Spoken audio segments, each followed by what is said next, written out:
भाजपा नेता डॉक्टर सोरेन सिंह ने गिनाई 9 वर्ष पूर्ण होने पर सरकार की उपलब्धियां। अमरोहा। भारत सरकार के 9 वर्ष होने पर जिला पंचायत सदस्य ने गिनाई उपलब्धियां। देश के प्रधानमंत्री नरेंद्र मोदी 9 वर्ष पूर्ण होने पर भाजपा जिला पंचायत सदस्य सोरेन सिंह ने अपने आवास कार्यालय पर एक प्रेस कॉन्फ्रेंस का आयोजन किया।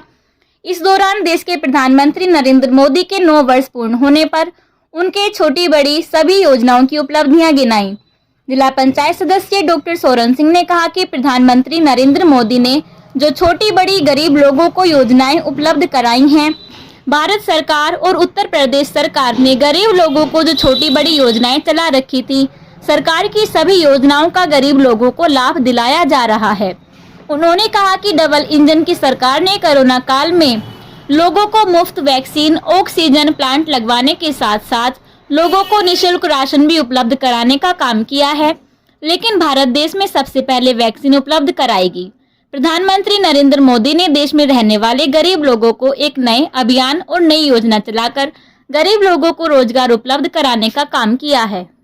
2 साल के शासनकाल में जो काम हुए हैं उनको प्रेस के माध्यम से जन जन तक पहुँचाना। उसी सिलसिले में हमारे अपने जनपद में भी अनेक नेताओं ने ये प्रेस करी हैं। उसी क्रम में मैं भी आज एक प्रेस आयोजित कर रहा हूँ।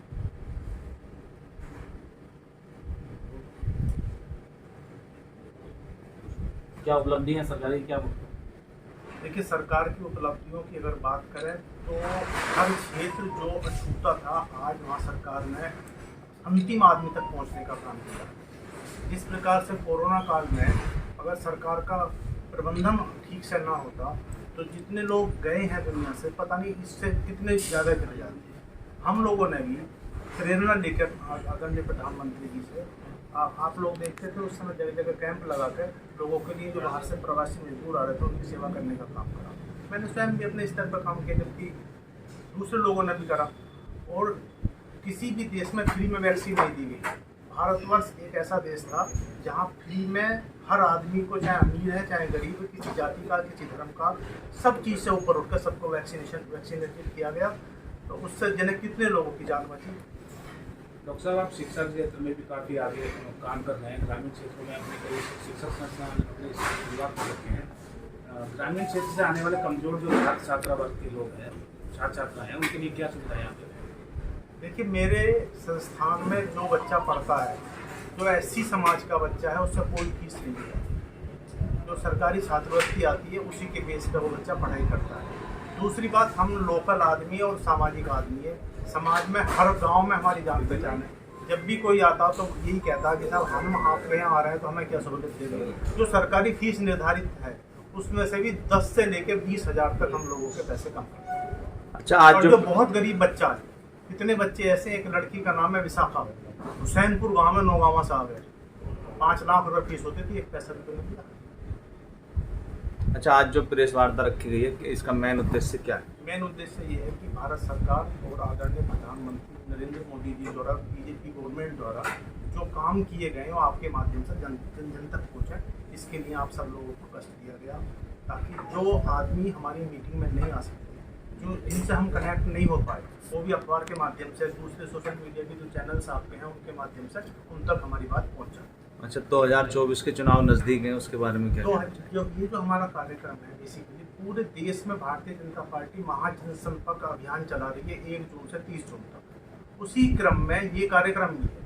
लोकसभा 2024 को मद्देनजर रखते हुए ये कार्यक्रम चल रहे हैं। हालांकि आप भी जानते हैं कि भारतीय जनता पार्टी के कार्यकर्ता तो भले ही सरकार है या नहीं है, वो आपको सड़कों पर हर जगह आपको दिख जाएंगे, कुछ न कुछ समाज के बीच में अपनी गतिविधियाँ करते हुए चलेंगे।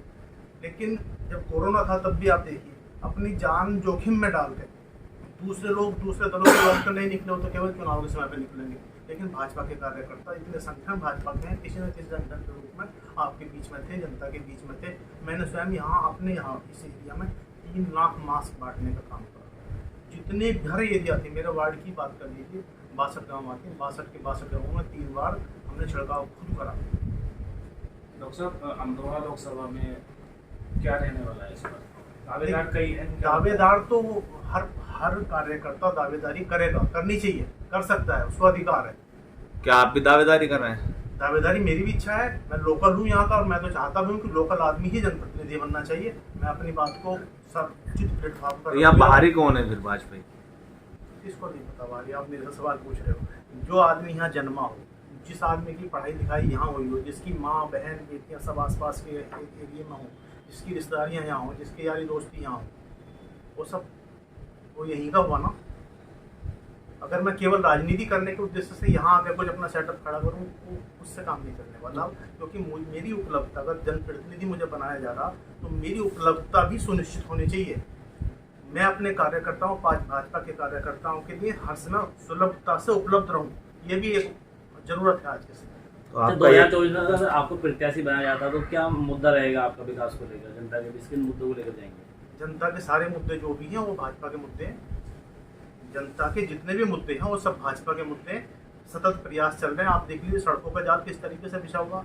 आज से पहले जब हम दिल्ली जाते थे डरते थे कि यह भाकुड़ आएगा, पिलखू आएगा, यार बड़ा समय लग जाएगा। अगर कोई बीमार हमारे साथ है एम्बुलेंस में तो हमें और डर लगता था। एक तरफ लेकिन आप आज तो महेंद्र जी, अगर यहाँ से 5वां गेयर लगा दोगे तो वहाँ तक ऐसे ही जाएगा, आपको दिल्ली तक ब्रेक लगाने की आवश्यकता एक तरफ आप अपनी उपलब्धियों का बखान कर रहे हैं, दूसरी तरफ किसान सड़कों पर है, इसके बारे में क्या कहेंगे आप? किसान की जो सूरजमुखी के एमएसपी की बात थी वो पूरी हो गई। किसानों की जो बिजली की समस्याएं हैं, किसान मुद्दा उठाते हैं, उन्हें अपना काम करना चाहिए। उनके मुद्दे आएंगे तभी तो पार्टी उन पर विचार करेगी। जबरदस्ती हमारे प्रदेश बिल मीटर लगाया जा रहा है उनके यहाँ हमारे खेतों पर। प्रदेश अध्यक्ष का भी ये कहना कि किसान यूनियन जब अपने मुद्दे उठाती है तो कोई भी सरकार हो उसे संज्ञान में लेती है और संज्ञान में लेकर उनको संजीदगी के साथ, संवेदनशीलता के साथ उनका निवारण करने के लिए प्रयास करती है। कोई बीजेपी भी कर रही है। डॉक्टर साहब, निकाय चुनाव में बीजेपी के कई नेताओं की विचारधाराएं आपस में टकराई, एक दूसरे पर आरोप लगाए, क्या कहना है इस पर?